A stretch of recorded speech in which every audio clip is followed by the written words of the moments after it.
ఇక్కడ వీళ్ళు ఒకేసారి 2 ఎద్దులకు మాత్రమే 2 అరకలు కట్టి ఇద్దరు తోలుతున్నారు.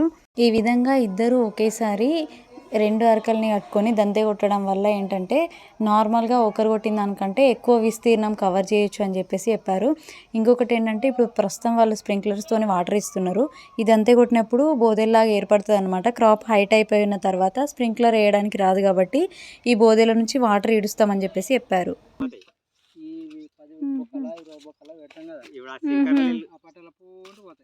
ఓకే, పట్టెల పోటీ ఇడుస్తారా? అక్కడ కొంతమంది బోదెల్లాగా వేసిరు, బోదెల్లనే నాటిరు, అక్కడ ఒకటి ఇక్కడ ఒకటి అట్లా నాటిరు.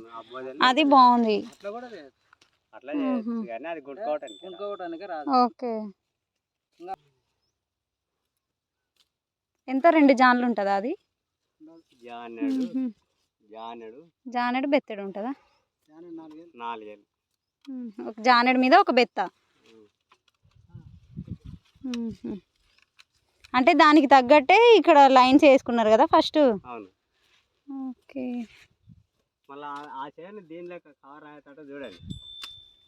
చూస్తాం చూస్తాం తప్పకుండా. అయితే ఒకటే దానికి రెండిట్లో పెడుతురు అబ్బా అని చెప్పేసి నేను షాక్ అయ్యింది. ఇలా బోదెలు ఏర్పడిన తర్వాత ఇందులో వాటర్ ఇడుస్తారంట. మీ ఏరియాలో ఎప్పుడైనా ఇలాంటి ప్రాక్టీస్ని చూసారా?